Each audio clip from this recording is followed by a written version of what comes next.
WWDC in September of this year. But I figured I would just wait that off and get a Mini 3 for now. I didn't want to get a regular just Mini because, you know, that the highest that can run is like iOS 7. I didn't want to get a Mini 2 because, I don't know, I feel like they're really slow. But I also didn't want to spend all the money for a Mini 4 when I'm just going to get another one within a year anyways, so I just settled for a Mini 3. Now, I do know that the Mini 2 and the Mini 3 have the same exact CPU and a lot of the same specs, but having a little bit of a newer model just semi-helps sometimes. And I'm sure it will be a little bit faster. I'm sure it has a little bit more RAM speed, frequency, you know, everything like that. So I'm just going to go, oh, okay. Don't transfer apps and data. You know, this is probably the last time I will use this quick setup thing because this was not very quick. Anyways. Alright, minutes later we are at the legendary screen. Welcome to iPad. Alright, so looks like immediately right off the bat here we are running at least iOS 12. If you could turn, that would be pretty cute. Alright. Going into settings here, general, about, iPad Mini 3, oh okay, so it is running the newest software update, 12.5.2, there is nothing newer than that at the current moment. Sometimes these do receive partial security updates, but, you know, anyways, so as you can see here, 64 gigabytes of storage, and it's been so long since I've used an iPad. I know this does only update to iOS 12, and my iPad Mini 4 did update all the way to iPad OS 13 at the time when it was working, but, you know, this should do for now. So the first thing I always like to do when I get a new device is come in here and change it to Parker's. Really? Oh, I forgot we have that on iPad, where you can actually just swipe down. Parker's iPad Mini 3. Gotta flex your Mini 3.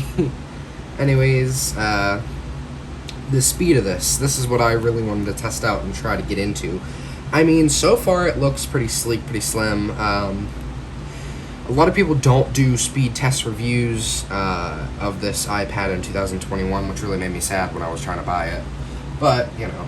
So Touch ID works and everything like that. The only thing that I did notice is right here on the screen whenever I was tapping through setup, it didn't want to work partially, but I'm not going to blame that on the touch screen. I'm going to blame that because there was a little loading symbol up here.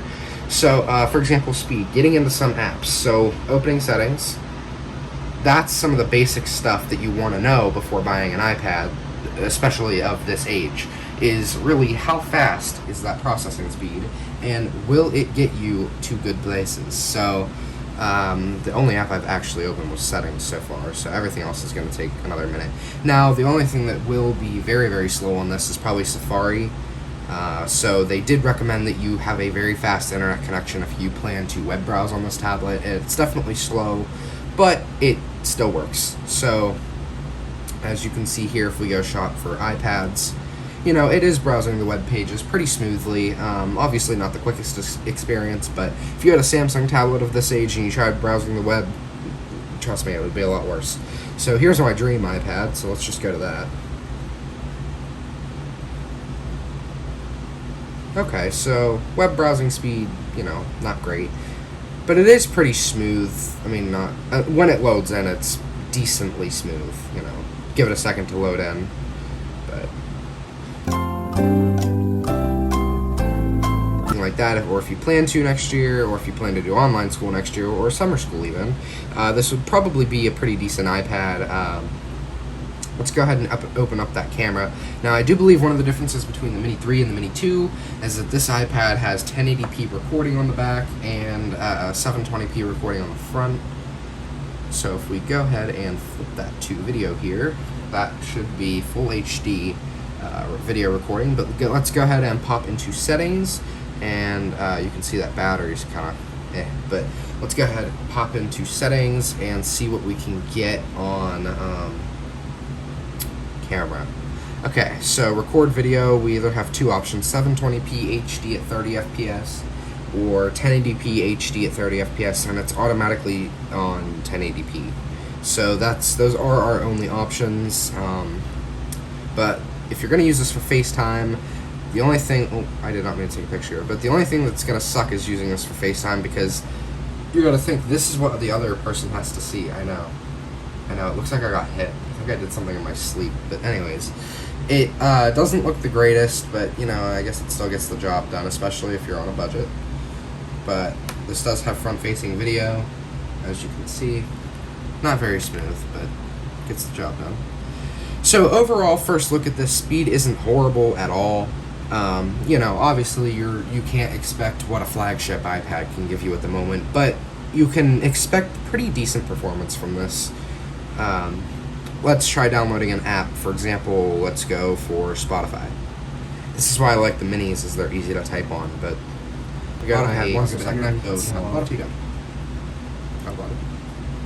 1, 2, 3, 4, 5, 6, 7, 8, 9, 10, 11, 12. So decent, very decent iPad. I feel like I have a lot more knowledge on this, even though I've really haven't used it, but that's because I watched a lot of reviews on it, and I did a lot of research upon this iPad during my buy while I was waiting for it to get shipped.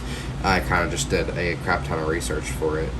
So yeah, but in total, it seems like a good iPad so far. We did start at 30-some%, and it's already at 25%. They did say one thing wrong with this iPad was the charging port was loose, but, you know, that's okay. I'm going to go ahead and let this update, but I'm just going to make sure... Oh, okay, so there's one more update, but, you know, that's just a security effect. That's just a security thing. I have no idea what it made the password. Okay. Okay, cool. So, just gonna get that update running here. And yeah, thank you guys for joining this video. I know it was kind of sucky, but this is the first part of this video. There's going to be a second part here in a little bit. So my plan is to use this iPad for a little while, maybe a couple days, maybe 24 hours. I'll let you know how long it's been, and I'm not going to make a part 1 and a part 2 video. I'm just going to squeeze it all in one. But thank you for joining part 1, and part 2 is about to play next, so stay tuned. Okay, without taking up too much time, this is going to be the end of the video here. There's not going to be a part 2. These are iPad Mini 3s. They are terrible. Do not buy them. They are the slowest, worst pieces of crap I've ever purchased. Just please don't buy them. They're terrible. They're just really bad. This is the reason why I like this one, is because it has cellular. It has the little SIM card choice somewhere. Yep, there it is. It's great. It's got nice 4G, whatever. Turns off randomly, that's, you know, whatever, battery issues, I get it. This one's actually decent because it's on an older iOS than the newest iOS 12, and it has cellular. This, on the other hand, is just a piece of crap and was honestly just a waste of money. And yeah, this video can now be complete, and I can save 30 gigabytes off of the storage that I don't have. Yeah, that used to say 1. Anyways, bye.